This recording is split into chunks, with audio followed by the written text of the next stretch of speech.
You're worthless. I don't need you anymore, worthless woman." Derek's voice echoed through our living room in Fort Wayne, Indiana, as he threw my suitcase down the front steps. I stood there, stunned, watching 15 years of marriage crumble in the span of 10 minutes. My face was still hot from the tears I'd been shedding since he'd started packing my belongings with the enthusiasm of someone finally getting rid of unwanted clutter. My name is Joanna, and at 42 years old, I never imagined I'd find myself homeless because my husband had suddenly decided he was too good for me. Theodore, his father, had passed away just 3 days earlier, and Derek was already acting like he owned the world. "I'm rich now, Joanna. $75 million, Derek shouted, his face flushed with excitement as he stood in our doorway. "I don't need some waitress dragging me down anymore. I'm gonna live like a king." The cruelty in his voice cut deeper than any physical blow could have. For 15 years, I had worked double shifts at Miller's Diner to keep us afloat, while Derek bounced between part-time jobs, claiming he was finding himself or waiting for the right opportunity. I had paid our mortgage, bought our groceries, and even covered his car payments when his employment was inconsistent, which was most of the time. "Derek, please," I whispered, my hands shaking as I picked up the suitcase. "We've been together for 15 years. Doesn't that mean anything to you?" He laughed, a harsh sound that made my stomach turn. "It means I wasted 15 years being held back by someone who wasn't good enough for me. Theodore always knew I'd amount to something great. That's why he left me everything." As I stood on the sidewalk, watching him close the door of what had been our home, I felt something inside me break, but it wasn't just heartbreak. There was something else brewing. A tiny voice in the back of my mind whispered that Derek might be celebrating a little too early. Theodore had always been kind to me, often more so than his own son, and I had spent countless hours caring for him in his final months, while Derek complained about the burden. The relationship with Theodore had been one of the few bright spots in my marriage. While Derek treated his father like an inconvenience, I had genuinely cared for the old man. After Theodore's first stroke 2 years ago, I was the one who drove him to physical therapy appointments when Derek was too busy playing video games. I cooked his favorite meals, helped him with his medication, and spent hours listening to his stories about building his construction empire from nothing. "You're a good woman, Joanna," Theodore had told me just a week before he passed. We were sitting on his back porch, watching the sunset while Derek was inside, probably on his phone. "You remind me of my wife, God rest her soul. She had the same kindness in her heart." I had smiled and patted his weathered hand. "You don't need to thank me, Theodore. Your family." The old man had looked at me with those sharp blue eyes that age hadn't dimmed. "Family isn't always about blood, dear. Sometimes it's about who shows up when it matters." At the time, I thought it was just the wisdom of an elderly man reflecting on life. I never imagined those words would prove prophetic. Derek's attitude toward his father's declining health had been embarrassing. He complained constantly about the smell of medications, the inconvenience of medical appointments, and the way Theodore's presence cramped his style. More than once, I caught Derek rolling his eyes when his father struggled with simple tasks or needed help getting around. "Why can't he just go to one of those homes?" Derek had grumbled to me after Theodore had a particularly difficult day following his second stroke. "I didn't sign up to be a caregiver." "He's your father," I had replied, shocked by his callousness. "And this is his house. We're living here because he invited us to stay after you lost your job at the warehouse." Derek had shrugged, already turning his attention back to his phone. "Whatever. Once he's gone, this place will be mine anyway. Then we can do whatever we want with it." The memory of that conversation now felt like a premonition. Theodore had witnessed his son's indifference and had clearly drawn his own conclusions about Derek's character. I remembered the way the old man's face had fallen when Derek made those comments, though he never said anything directly. Now, as I sat in my car in the parking lot of a budget motel, staring at the $43 in my wallet, I wondered if Theodore had seen something in those final months that the rest of us had missed. The funeral had been a small affair. Theodore hadn't had many close friends left, and Derek's behavior during the service had been shameful. Instead of mourning his father, Derek kept checking his phone and whispering to his brother Calvin about what they thought the inheritance would be worth. I heard Dad's construction company was valued at $60 million last year, Calvin had whispered during the eulogy, plus the house, the land, and all those investments. Derek had grinned like a child on Christmas morning. I'm thinking of buying a boat first. Maybe one of those big yachts I saw in Miami. I had been mortified by their behavior, but I was even more disturbed by something else I noticed. Vincent Rodriguez, Theodore's estate lawyer, kept glancing at Derek with an expression I couldn't quite read. It wasn't grief or sympathy. It was something closer to disapproval, mixed with what looked like anticipation. After the service, Vincent approached me with genuine warmth. Joanna, I'm so sorry for your loss. Theodore spoke about you often. He was very fond of you. Thank you, Mr. Rodriguez. He was a wonderful man. I'm going to miss him terribly. Vincent nodded, then glanced over at Derek, who was already discussing vacation plans with Calvin. The will reading is scheduled for Thursday at 2 p.m. Please make sure you're there. Something in his tone made me pause. Me? Derek said the lawyer told him it was just for family members. Vincent's expression darkened slightly. Theodore specifically requested that you attend. In fact, he insisted on it. That conversation had stuck with me for the 3 days since the funeral. Derek had been so confident about his inheritance that he'd already started making plans.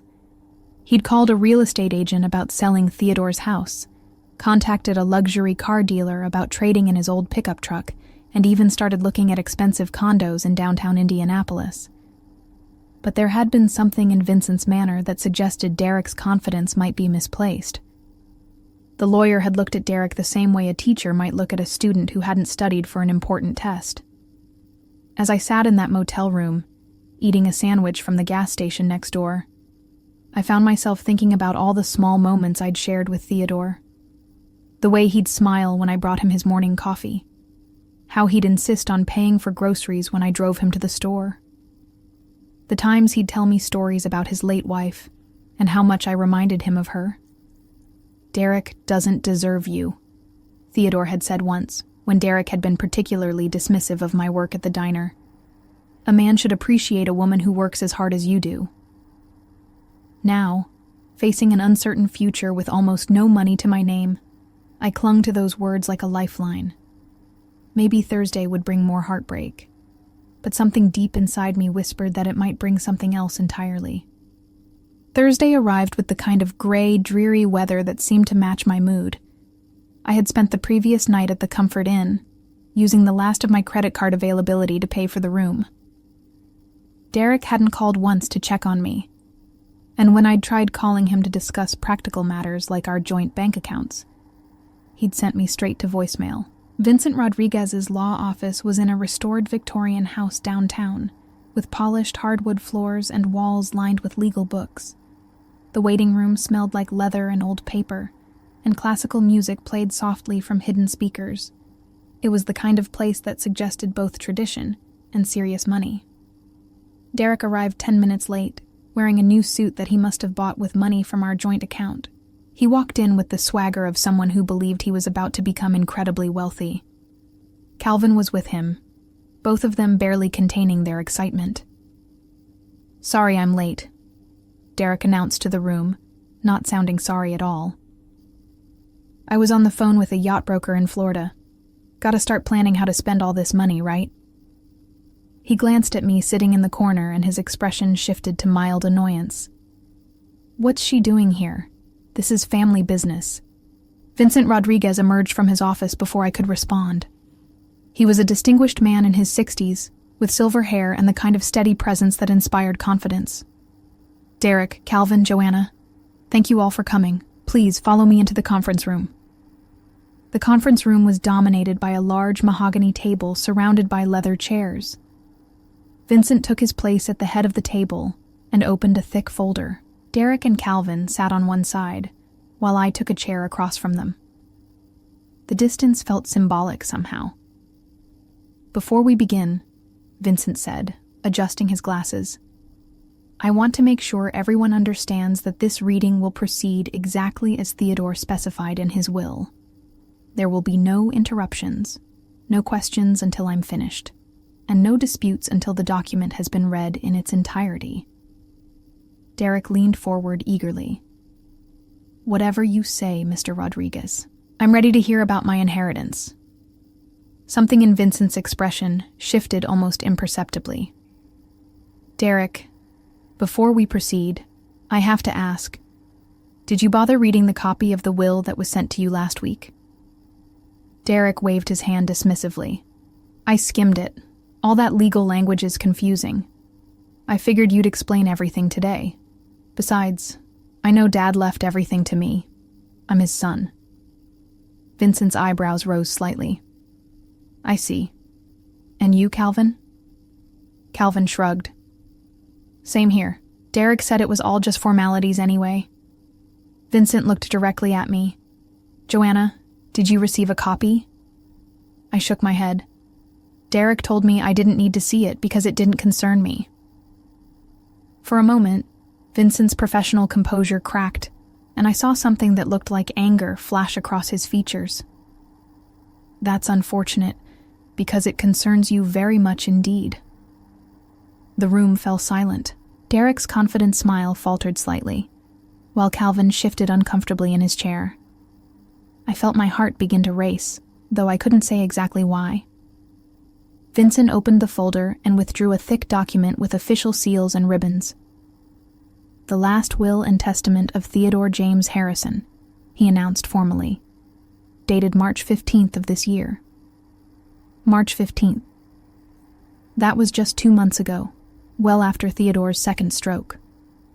My mind began to race, trying to remember what had been happening in our lives at that time. That was around when Derek had made his comment about putting Theodore in a nursing home, and when I'd started spending even more time caring for the old man.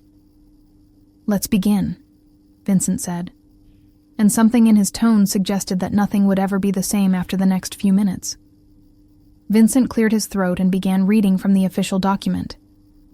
"I, Theodore James Harrison, being of sound mind and body, do hereby set forth my last will and testament. To my son, Derek Harrison, who has shown little appreciation for hard work or family loyalty, I leave the sum of $5,000 and my grandfather's fishing equipment, stored in the garage." The words hit the room like a physical blow. Derek's face went from confident anticipation to confusion to growing horror as the reality began to sink in. "Wait, what? That can't be right.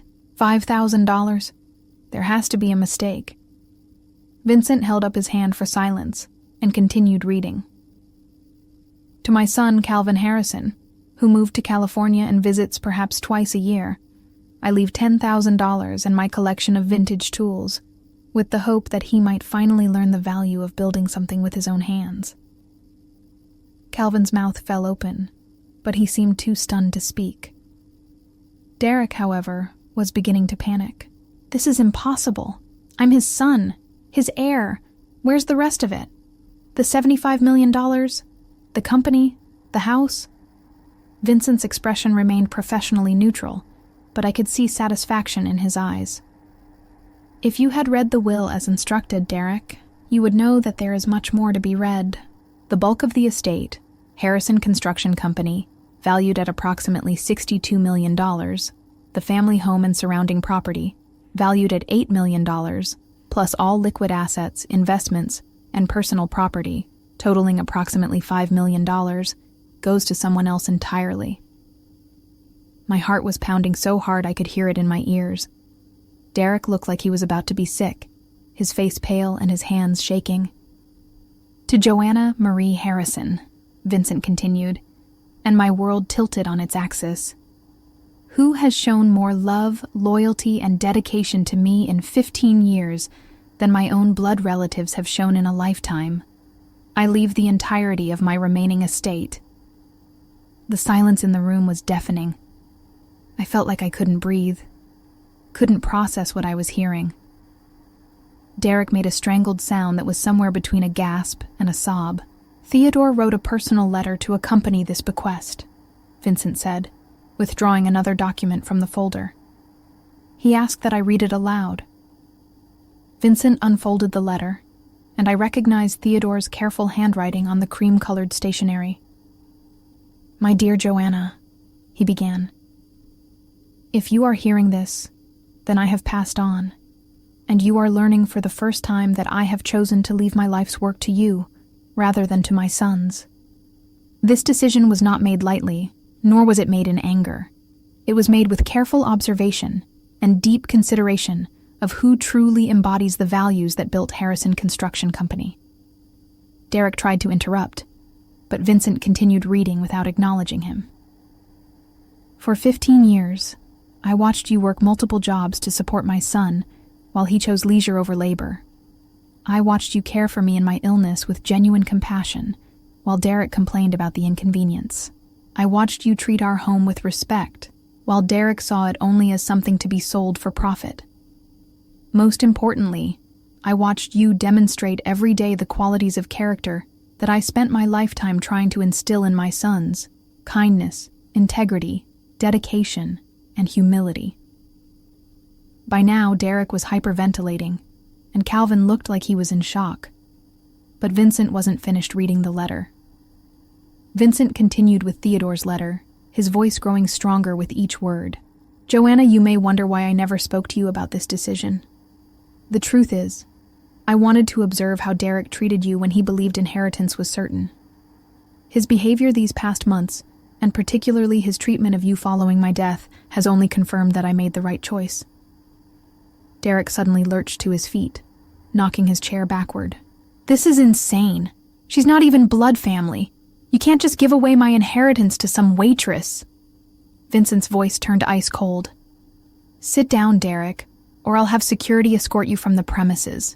Your father's will is legally binding, properly witnessed, and completely valid." Derek collapsed back into his chair, his face red and streaked with tears. "There has to be something I can do. I'll contest it. I'll prove he wasn't in his right mind." "I anticipated that response," Vincent replied calmly. Theodore underwent a complete psychological evaluation just weeks before signing this will. Dr. Elizabeth Morrison, the psychiatrist who conducted the evaluation, found him to be completely competent and clear-minded. Her report is part of the permanent record. He returned to the letter. "Joanna, I hope you will use this inheritance wisely. Harrison Construction Company employs 43 people, and they are good people who deserve security. The company is profitable and well managed by my foreman, Robert Patterson, who has been with us for 22 years. I trust you will keep him on and learn the business gradually." I found my voice for the first time since the reading began. "Mr. Rodriguez, I don't understand. How could Theodore have known that Derek would treat me the way he did?" Vincent set down the letter and looked at me with gentle eyes. "Theodore called me the day after he passed. He was still alive then, barely, but he was alert. He told me that Derek had already begun making plans to sell the house and had spoken cruelly to you about your future together. He asked me to make sure you attended this reading, knowing that Derek would likely try to exclude you." The room spun around me as the full magnitude of what had happened began to sink in. Theodore had not only witnessed Derek's true nature, but had planned this moment with the precision of a military operation. "There's more," Vincent said, returning to the letter. "Derek, if you are hearing this, know that I still love you as my son, but love alone cannot excuse a lifetime of taking advantage of others. Perhaps losing what you never truly earned will teach you the value of work and the importance of treating people with respect. Calvin, the same applies to you, though your sins are more of neglect than cruelty." Derek was openly sobbing now, the reality of his situation finally hitting home. He had thrown away a marriage and revealed his true character, all while unknowingly destroying his chances at the inheritance he'd been so confident about receiving. Vincent folded the letter and looked around the table. The will includes one final instruction. Joanna, Theodore has left you a sealed envelope that was to be given to you privately after the reading. Derek and Calvin, your inheritances will be distributed within 30 days, as required by law. The bulk of the estate transfer to Joanna will take several weeks to complete, but it is legally binding as of today. As Derek continued to sob and Calvin sat in stunned silence, I realized that my life had just changed completely. The woman who had been thrown out of her home 3 days ago was now the owner of a multi-million-dollar empire. But more than that, I had been validated by a man who had seen the worth in me that my own husband had refused to acknowledge. The revenge was complete, and Derek had orchestrated his own downfall with every cruel word and dismissive action. The aftermath of Vincent's revelation was swift and devastating for Derek. As the lawyer explained the immediate legal ramifications, Derek's world crumbled with each passing minute. The house he'd planned to sell wasn't his. The company he'd expected to inherit now belonged to the woman he'd called worthless. The $75 million he'd bragged about to friends and strangers alike had been a fantasy built on arrogance and entitlement. "I need to speak with Joanna privately," Vincent announced as Derek continued to sob into his hands. "Derek, Calvin, you're free to go. Someone from my office will contact you about collecting your inherited items." Derek looked up with desperate, red-rimmed eyes. "Joanna, please, you have to understand. I didn't mean what I said. I was just upset about Dad dying. We can work this out, can't we? We're still married." The irony of his words wasn't lost on me. 3 days ago, he'd been eager to throw me away like garbage. Now that I controlled his father's fortune, he was begging for reconciliation. I looked at this man I'd supported for 15 years, who had shown his true colors the moment he thought he no longer needed me. "Derek," I said quietly, "you made it very clear that you don't need me anymore. You said I was worthless. You threw my belongings on the lawn and slammed the door in my face. Theodore saw who you really were, and frankly, so did I." His face contorted with panic and rage. "This isn't over. I'll fight this in court. I'll prove you manipulated him somehow." Vincent Rodriguez stepped between us. "Derek, I strongly advise against making threats. Your father's will is ironclad, and any attempt to contest it will only result in expensive legal fees you can no longer afford. You might want to focus on finding employment instead." Derek and Calvin left the office in devastation, their dreams of easy wealth shattered by their own character flaws. Through the conference room window, I watched Derek stumble toward his truck, a broken man who had destroyed his own future through greed and cruelty. Vincent handed me a sealed envelope with my name written in Theodore's familiar handwriting. "He wanted you to read this privately," he said, then quietly left me alone in the conference room. With trembling hands, I opened the envelope and unfolded the letter inside. "My dear Joanna," it began. "If you are reading this, then justice has been served, and Derek has received the shock he so richly deserved. I want you to know that my decision to make you my heir was not a punishment for Derek, though he will surely see it that way. It was recognition of your true worth." Tears blurred my vision as I continued reading. "You spent 15 years being undervalued and taken for granted by my son. You worked yourself to exhaustion to support a man who contributed nothing to your partnership. You cared for me in my final months with a tenderness that came from your heart, not from obligation. You are the daughter I never had, and the person most deserving of the life my money can provide." The letter concluded with practical advice about managing the construction company, and a suggestion that I consider establishing a foundation to help women in situations similar to what I'd endured. Use this gift to build the life you deserve, and perhaps to help other women find their own worth. As I folded the letter, I felt a profound sense of closure. Theodore had not only secured my future, but had validated every sacrifice I'd made during my marriage to Derek. His final act had been one of justice, recognizing true character over blood relations. I walked out of that law office no longer as Derek's discarded wife, but as the owner of Harrison Construction Company, and the architect of my own destiny. The revenge had been served not by me, but by a man who had observed, judged, and acted with the precision of someone who understood the true meaning of justice.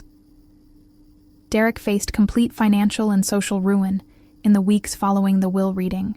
His premature celebration of an inheritance he never actually received became the subject of cruel gossip throughout Fort Wayne, as word spread that Theodore had deliberately chosen his daughter-in-law over his own son.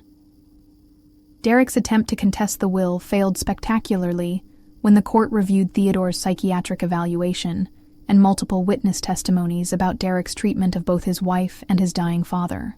With only $5,000 to his name and no employable skills after years of depending on others, Derek was forced to move into his mother's basement apartment while facing the mockery of former friends who had watched him boast about wealth that was never his. His reputation was permanently destroyed, and potential employers invariably learned about the man who had been so worthless that his own father left millions to his ex-wife instead. 6 months later, as I signed the papers establishing the Theodore Harrison Foundation for Women's Independence, I smiled, knowing that his final gift had been more than financial security. It had been the recognition that my years of dedication and sacrifice had been noticed and valued by someone who truly mattered. Looking back on the journey from worthless castaway to empowered businesswoman, I understood that the best revenge had been allowing Derek to reveal his true character, while Theodore watched and judged accordingly.